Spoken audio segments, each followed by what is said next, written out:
From Daily Trust News Center, this is the News Hour. On the News Hour tonight, daughter narrates how deceased mother confronted armed bandit to avert abduction of son. Commercial motorcycle operators ask Adamawa state government to provide palliatives after ban in Lagos. NDLEA intercepts 4.5 billion worth of drugs in baby food. And on the foreign scene, Russian forces claim to have control of Ukraine's Lysychansk city. Hello and welcome to the News Hour on Trust Television. I am Martia Umar. Thank you for joining. Now the news in detail. Daughter of the woman killed by bandits in Bauchi State has given a touching account of how the gunmen brutally killed her while attempting to avert abduction of her son. Halima Muhammad, who described her 52-year-old mother, Maria Muhammad, as a heroine, told Trust TV that the bandits struck their community, Sabungari Jeddah, in Al Kaleri local government area, shooting sporadically. She said the gunmen numbering 11 entered their house trying to kill her brother by shooting at him, and they didn't succeed, but decided to take him away. The victim resisted. Halima said her mother took a pestle from the kitchen and fearlessly confronted the armed bandits to let go of her son.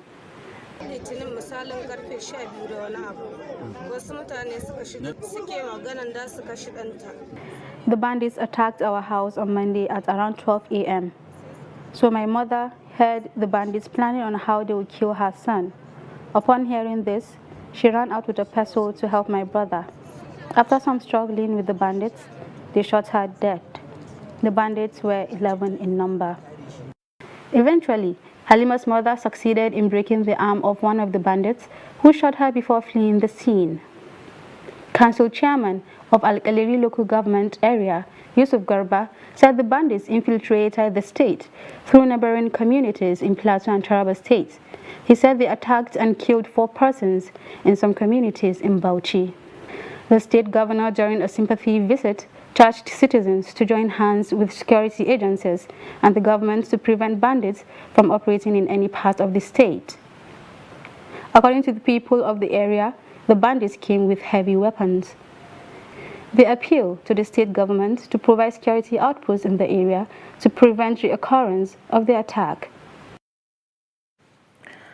Zamfara State Governor Bello Muhammad has flagged off training for newly recruited community protection guards as part of efforts to implement the new security measures put in place to checkmate the activities of bandits in the state.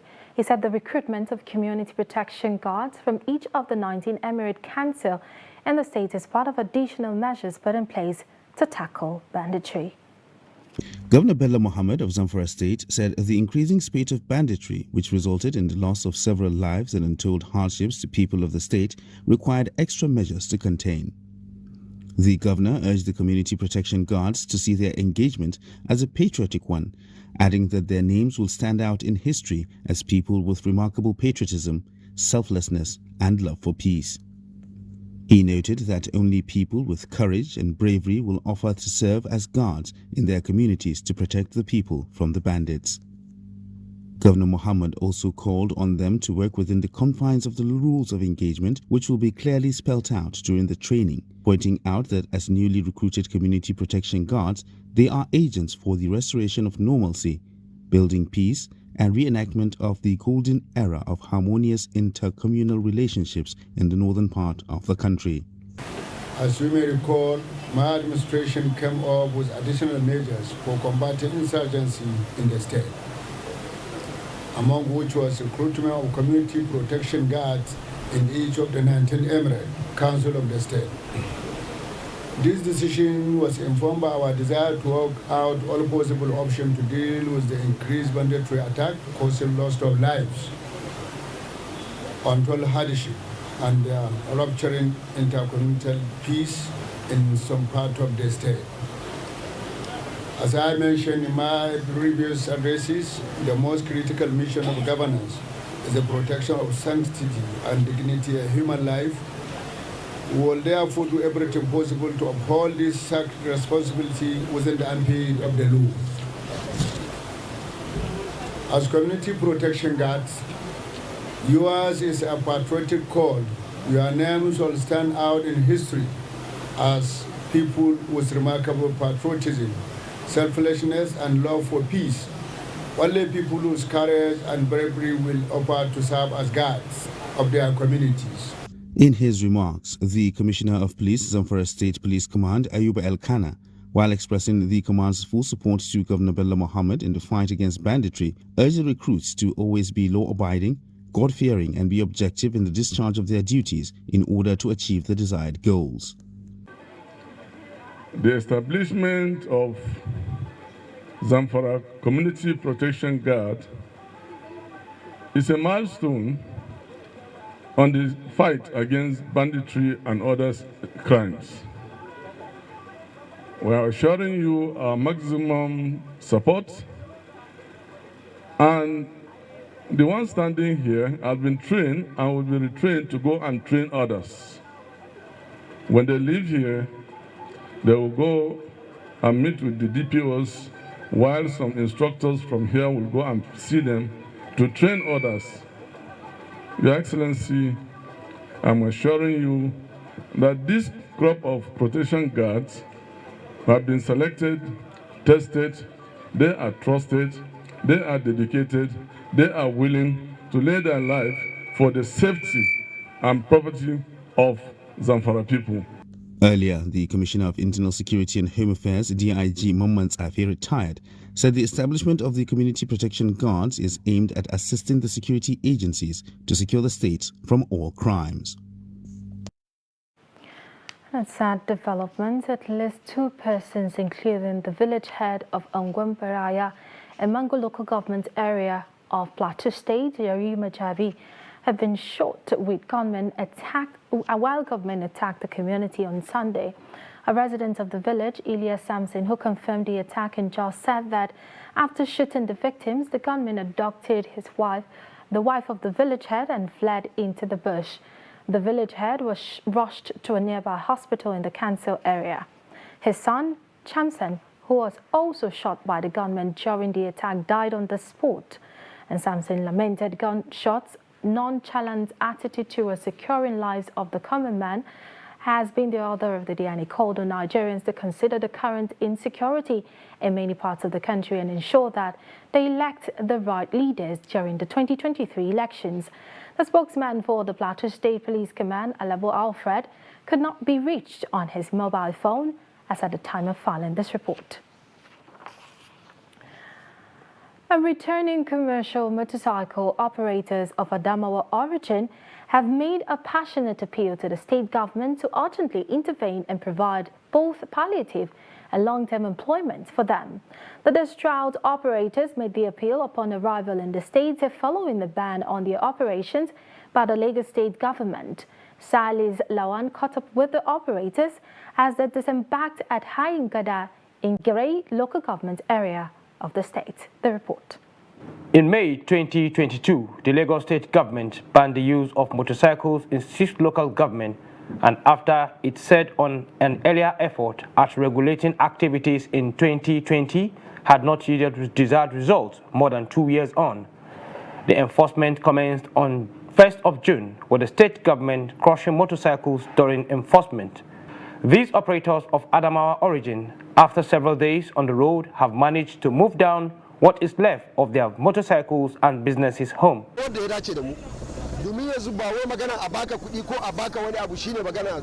It's not a matter of collecting money, but vote for a productive leader. It's for the future of our children.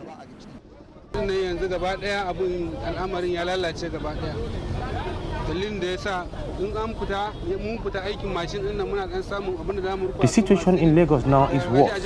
Anytime we go out with our motorbike to work, our people will be arrested for one offense or the other.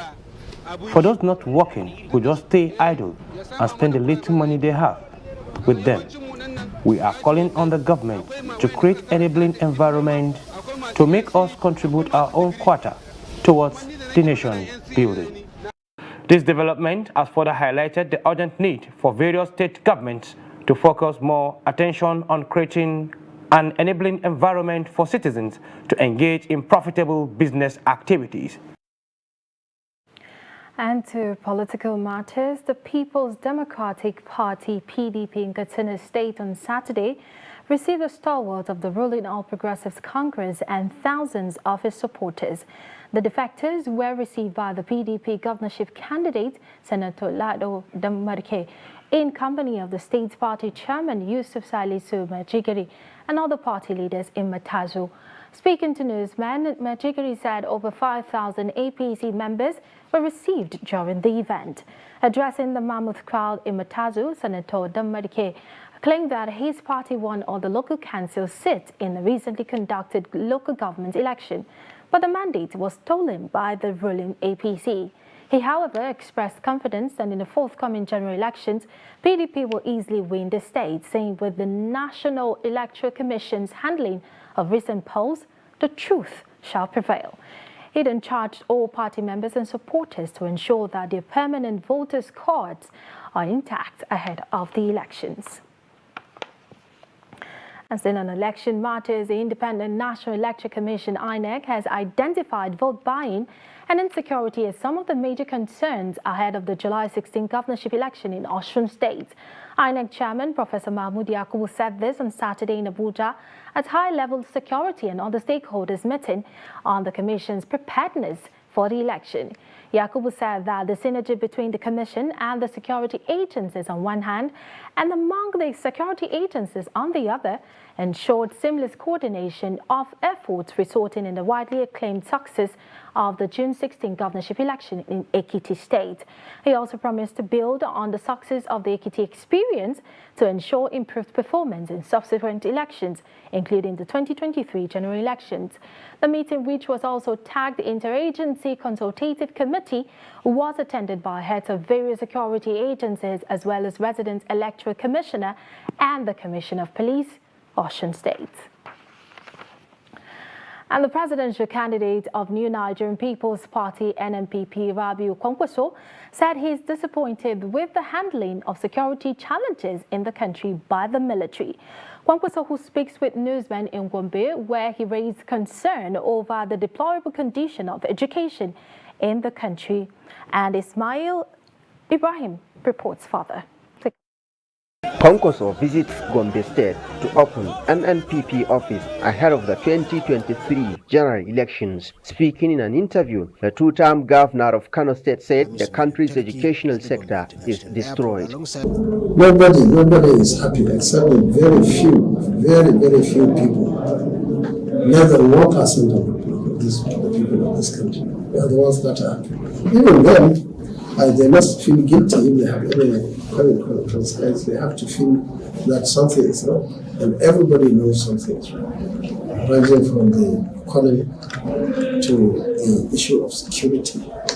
And putting these two together have destroyed everything, especially the issue of education. Nobody is talking about education. And Kwankwaso believes very much in education. If you ask me what is my priority, the priority of Kwankwaso, I will tell you it's education, education, and education. And that's what we proved in Kano. And that's what we will do if we have an opportunity. Measures to ensure security of lives and properties. You see, as former Minister of Defense, I've been terribly disappointed by what we are having today. Our military were, and I believe they are still the best in Africa.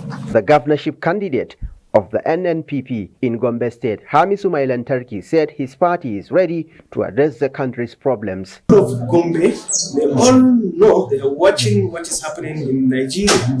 You look at the history of the presidential candidate of our party, that is our party leader, Engineer Rabiu Musa Kwankwaso. When he was a governor in Kano, his policies are, things that every Nigerian, not only Kano man, every Nigerian is proud of. He ran the government for 2 consecutive terms without borrowing money from any bank or any institution. And he was able to be the, part of the few people that perform very, very well. Look at the infrastructure, look at the bridges, look at every aspect of the life that he touched in Kano State, especially the youth, the scholarship education. He gave hope to hopeless. This is the first time the NNPP presidential candidate Rabiu Kwankwaso is visiting Gombe since he clinched the party's presidential ticket. From Gombe, Ibrahim Ismail reporting for Trust TV. And the All Progressives Congress APC faithful in Rivers State have welcomed the party's former presidential aspirant and immediate past Minister of Transportation, Rotimi Amechi, back to the state. The former minister, who was on his first visit to the state after losing the APC presidential ticket to Bola Tinubu about 4 weeks ago, said he's making efforts to reconcile all aggrieved members of the party in the state. Amechi urged part APC members to go to their various wards and mobilize ahead of the 2023 governorship election in the state. Amechi urged APC members to go to their various wards and mobilize ahead of the 2023 governorship election in the state.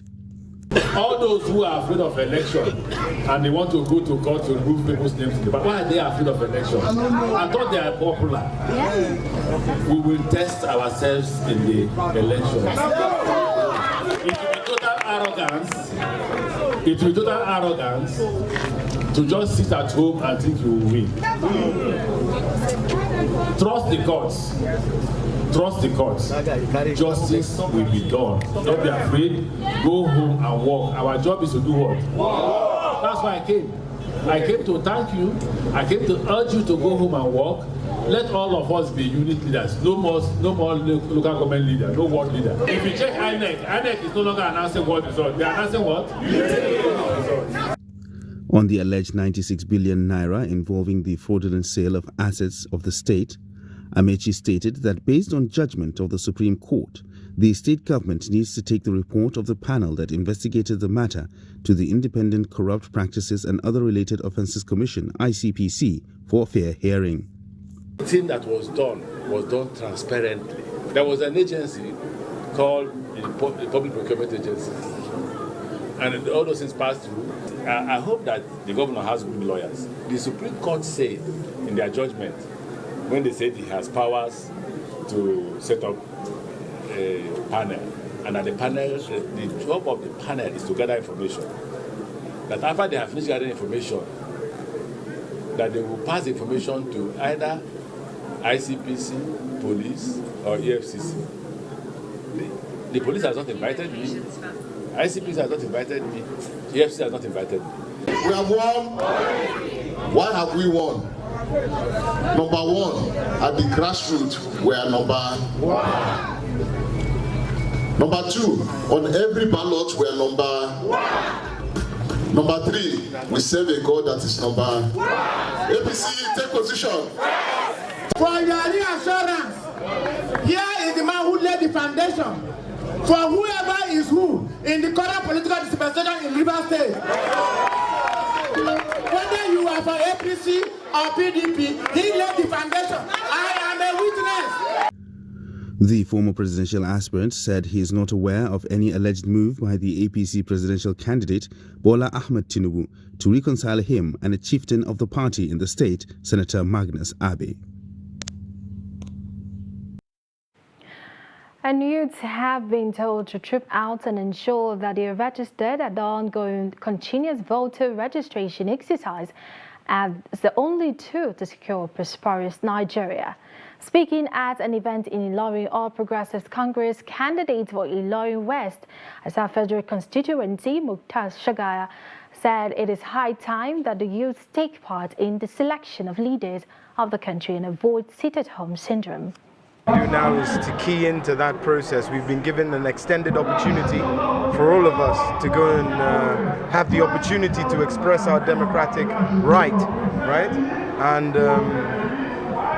I think it is of utmost importance, right, that those that are of age should get to the INEC centers, to get to the PVC enrollment centers, and make sure they're accredited. I'm not saying you have to vote for me, right? What I'm saying is you have to exercise your democratic right, right? The only way we can change as a society is when young people start to key into the politics and the day-to-day and have awareness of what is going on, right?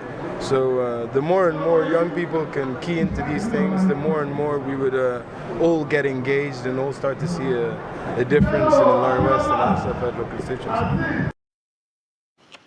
And commercial tricycle operators have joined the call to All Progressives Congress flag bearer Bola Tinubu to consider the choice of Brigadier General Buba Marwa retired as his running mate. Writing on the coalition of Keke Marwa riders, the group in an open letter to Tinubu described Marwa as the choice of the common people.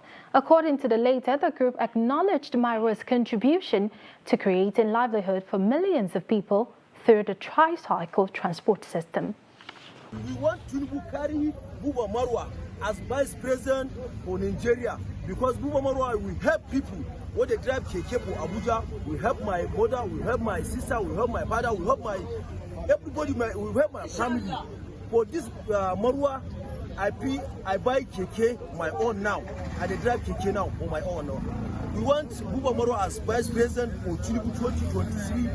Keke people, they're very, very happy. Buba Marwa coming as vice president 2023 for APC by the grace of God 2023. We want Tinubu and Buba Marwa as president Nigeria 2023. APC will deal with Tinubu and Buba Marwa. The people want Buba Marwa and Tinubu as president 2023. Inshallah. You're watching the News Hour on Trust Television.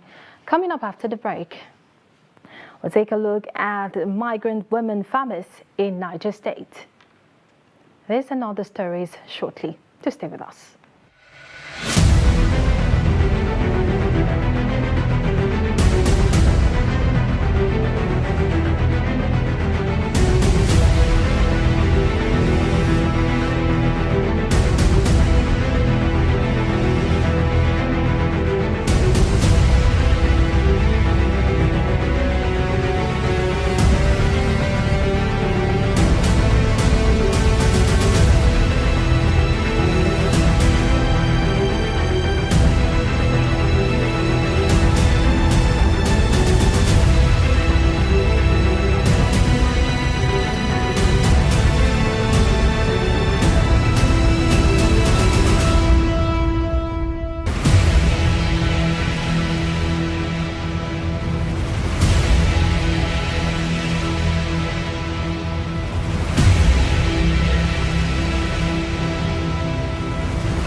Welcome back. If you're just joining us, this is the News Hour on Trust Television.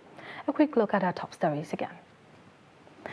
We told you earlier that daughter narrates how deceased mother confronted armed bandits to avert abduction of son. And the commercial motorcycle operators ask Adamawa state government to provide palliatives after ban in Lagos. And moving to other news, All parks operating within the Abuja city centre have been directed to close by 7 p.m. every day. The directive, according to the FCT administration, will take effect from Monday. Senior Special Assistant on Monitoring, Inspection and Enforcement to FCT Minister Ihawata said all parks operators must comply with the new policy. He told journalists at the weekend that the enforcement would bring about conformity to the policy, which is concerned with sanity. Atta said parks that refuse to close from the stipulated time will be sanctioned. Coordinator of Abuja Metropolitan Management Council, Umar Shuaibu, had recently announced a decision ordering park operators to open by 8 a.m. and close at 7 p.m. According to him, the exercise will enable the administration to have data of parks and checkmate the activities. And on to Benue State, where Governor Samuel Otom's convoy on Sunday was involved in a road accident and in the Federal Capital Territory, Abuja. And the governor's special advisor, Media and Publicity, Teva Kase, made this known in a statement on Sunday. According to the statement, no life was lost in the incident. The convoy was heading to Benue State after accompanying the governor of Abuja Airport when one of the vehicles collided with a Golf near Karu flyover in Nyanya. And 10 persons have died and 7 others injured following a motor accident involving a Hummer bus and a Sharon bus in Yobe State.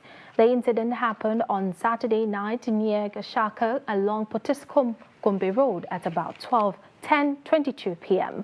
And the Zonal Commanding Officer, Federal Road Safety Corps, Zone 12, covering Bauchi, Yobe and Borno State, Assistant Corps Marshal Rotimi Adele, has confirmed the report.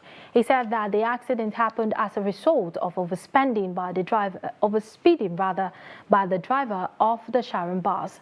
The corpses have been deposited at the mortuary of the Specialist Hospital in Potiskum, a 20-kilometer distance from the scene of the accident.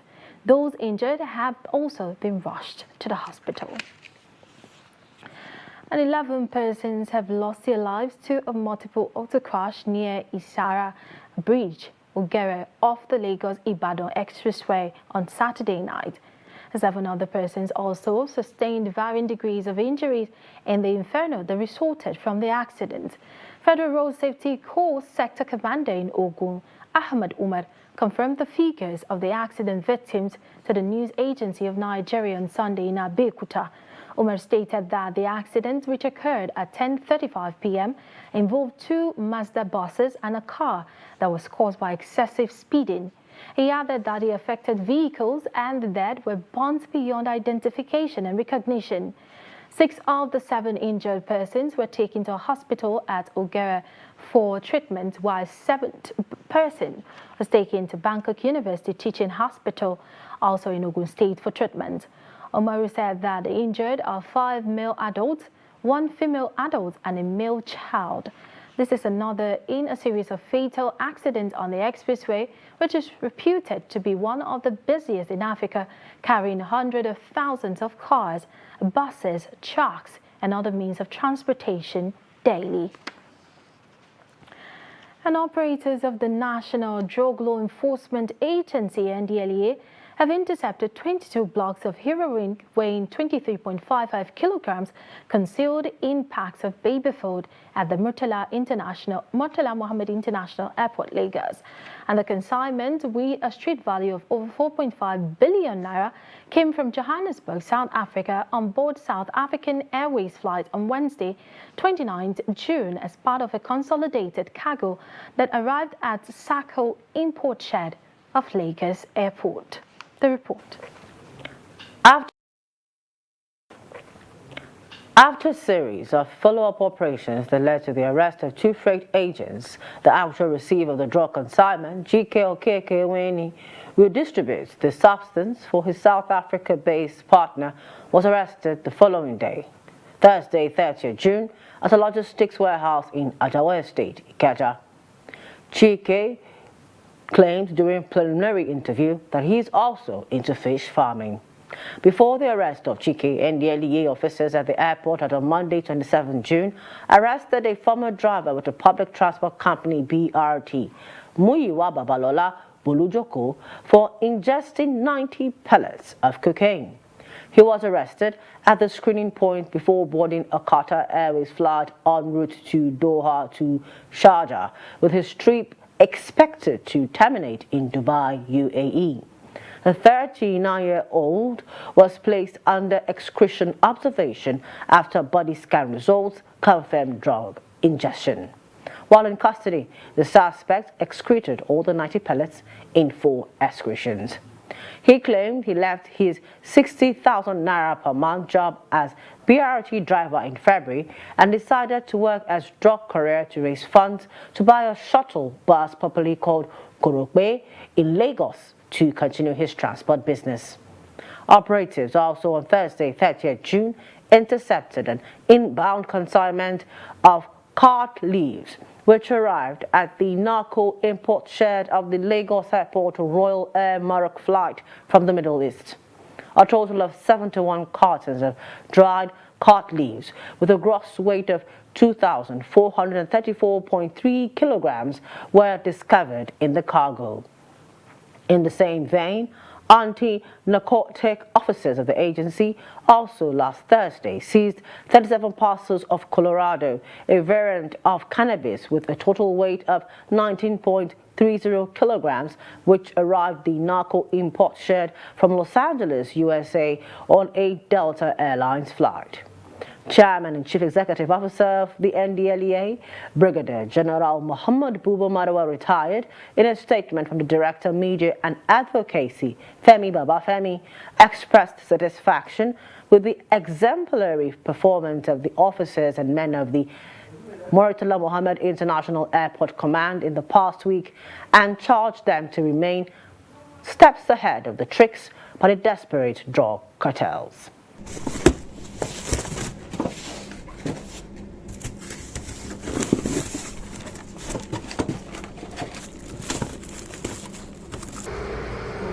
Which is tested positive cocaine. So I have excreted or which I'm counting it. Earlier, we had a Director, Media and Advocacy, NDLEA, Femi Babafemi, and this is what he had to say.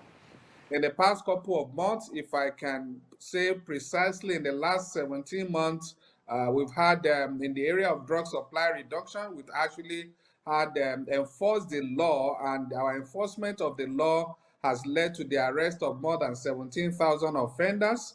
And within this same period, we've had more than 3.5 million kilograms of assorted illicit drugs seized from across the country, the land borders, the communities, the forests, the airports, the seaports, and on the streets. All of these we've been able to mop up from across the country, from every part of the country. No community, no part of the country is actually spared from this. The drug integrity test we introduced, we're advocating for that people should embrace, and we're glad that quite a number of institutions of government and the private sector, they are also embracing this and doing this, especially our schools, where we are encouraging the authorities of the school to ensure that they make it an institutional policy that every student coming in, fresh students coming into the institutions, are made to go through this process of a drug test, so that if they test positive, they can quickly be treated. We've also had over 3,000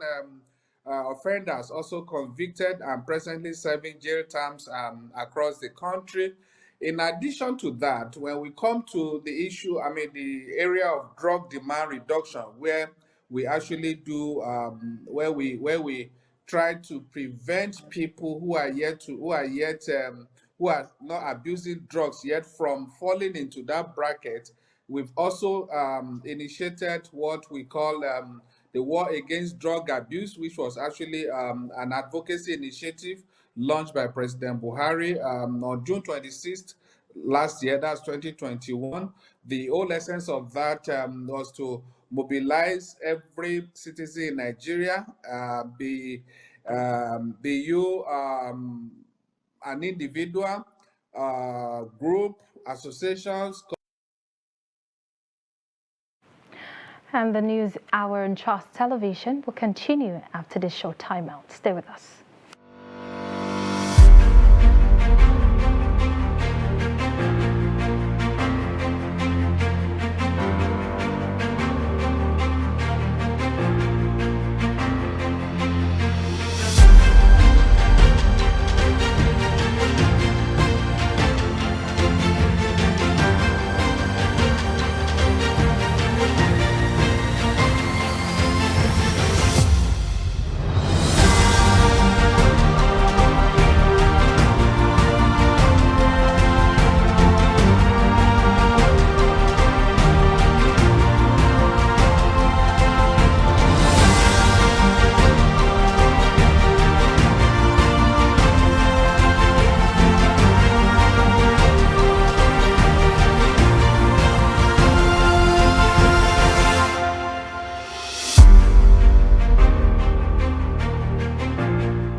To every politician, as the campaigns gain momentum and passions begin to rise, remember, the errors of your opponents do not make you a success.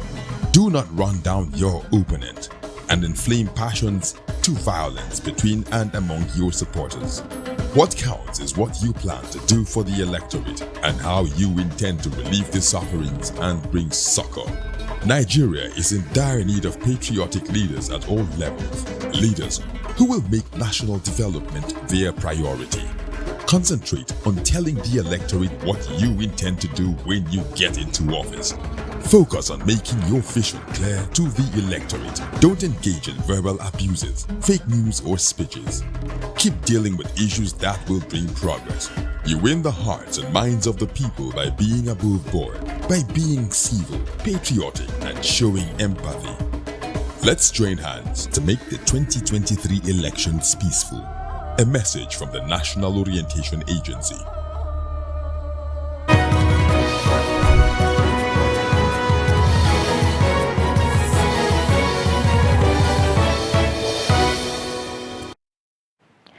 Welcome back. Now, the nation that only men works as farmers and laborers have been punctured by an encounter with a group of women from Kebbi State who have worked as laborers in Niger State over the years. Our correspondent, Abubakar Akote, who encountered this group of 8 women, completes the story.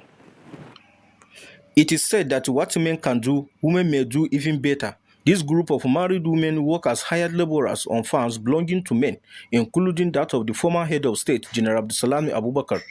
They travel from Kebbi State alongside their husband to settle in Sabon Daga village, about 40 kilometers outside Minna, the Niger State capital. Formed into a group of 8, the group leader, a 50-year-old Adiza Dambaba, said they travel kilometers to make ridges, wheat farms, and plant crops for a pay.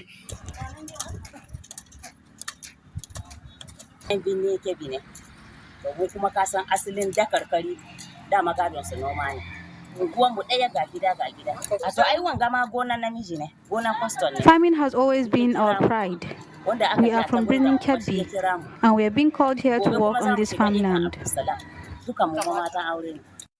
These women say they did not want to leave the family responsibilities on their husbands alone, hence the need to go out to look for money to support their families where necessary.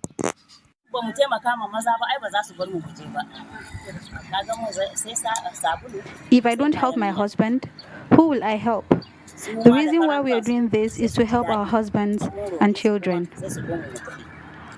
Abubakar Akote, Trust TV, Minna.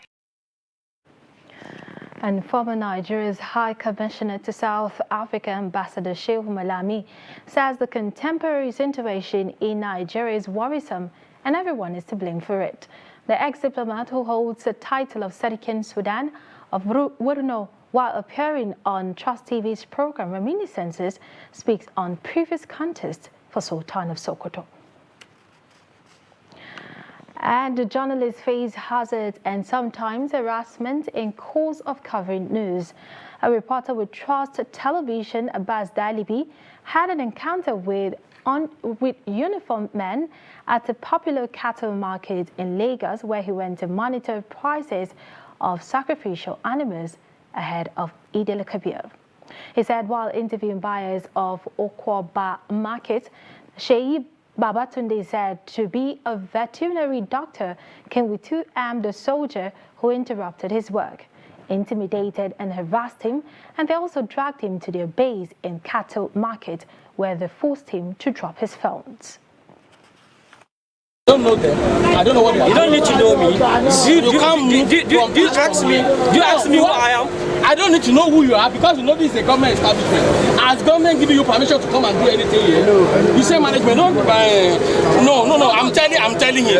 If management has given to you, I know you. If the management, that the government concession this place to, giving him permission, they should let us know. Now, what happened is that what goes on comes around, and he was talking as if and see what they were doing. No.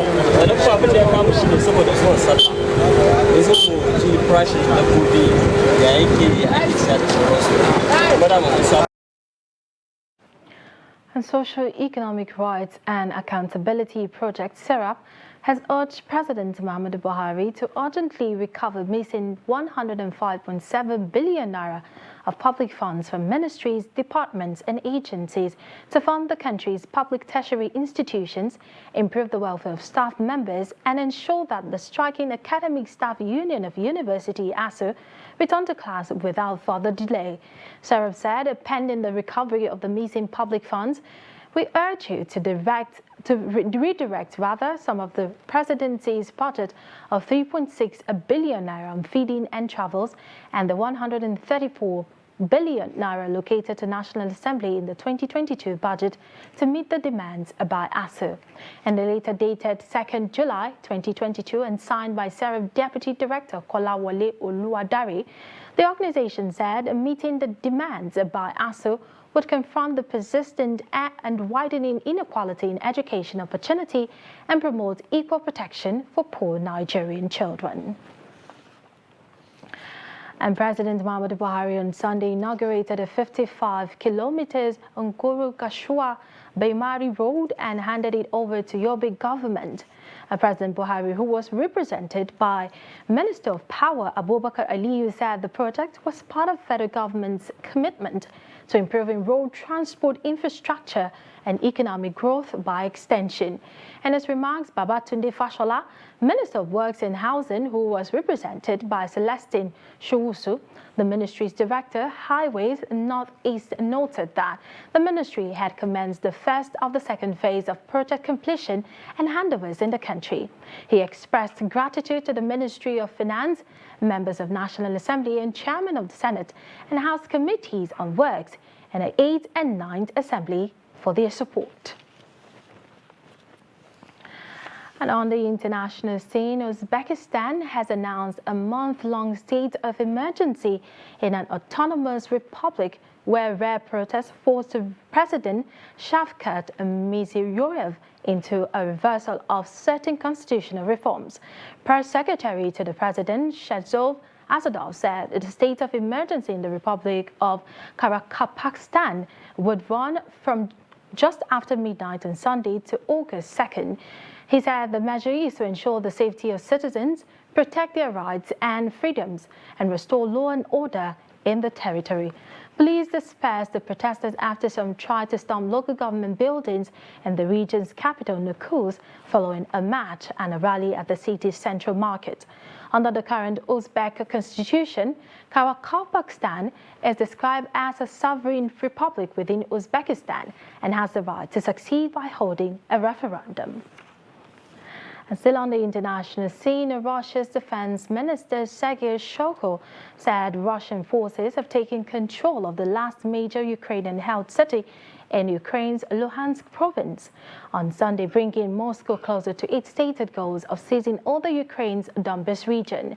Shoigu told President Vladimir Putin that Russia's troops, together with members of a local separatist militia, have established full control over the city of Lysychansk. He said taking Lysychansk constitute the liberation of the Luhansk People's Republic, one of the two separatist regions in Ukraine that Russia recognizes as sovereign. Ukrainian officials did not immediately provide an update on the status of Lysychansk. Earlier Sunday, Luhansk governor said Russian forces were strengthening their positions in a grueling fight to capture the last stronghold of resistance in the province. And to sports, the two-time NBA champion and 2014 NBA Most Valuable Player sent a shockwave through free agency with reports that he wanted to leave the Nets, with Phoenix and Miami his preferred trade destinations. Durant, a 14-year NBA veteran, provided little clue about his motivations on social media, even as he ended his silence on the matter.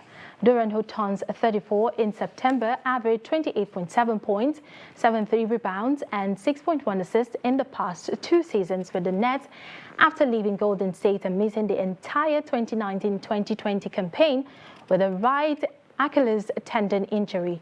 The 12-time NBA All-Star forward has helped the United States win the past 3 Olympic gold medals.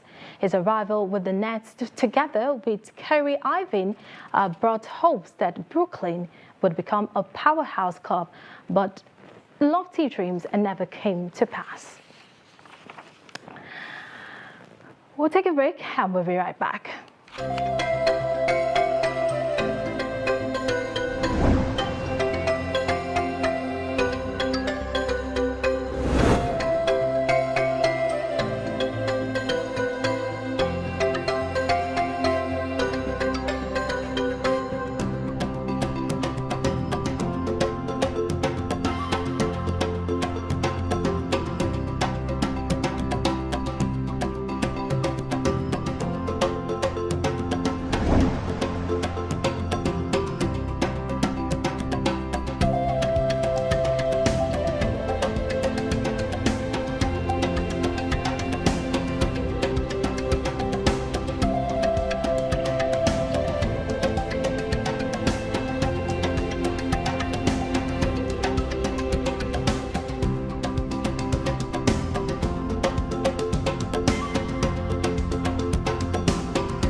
Welcome back to the News Hour. And before the end of the News Hour tonight, let's take a look at Akika. Now, Northwest Xizang region is an autonomous region, is home to some of the most accustomed instruments in the world. And this Asian village is a must-see for most musical enthusiasts. Take a look.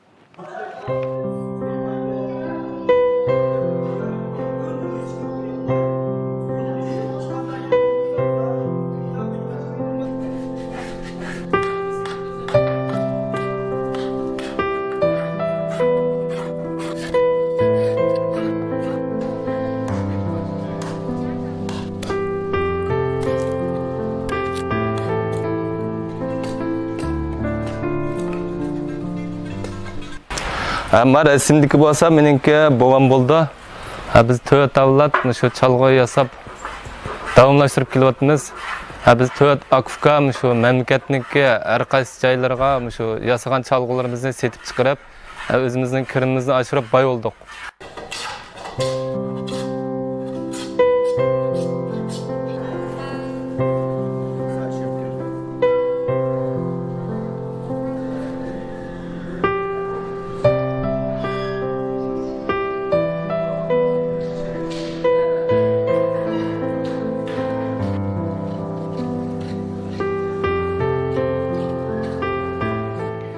我们村已经有150多年民族乐器制作历史， 2000年被国务院命名为中国新疆民族乐器村。在这个村子里，有100多个工匠从事民族乐器制作，主要生产27大类50多个品种，人均年收入可达到5万元以上。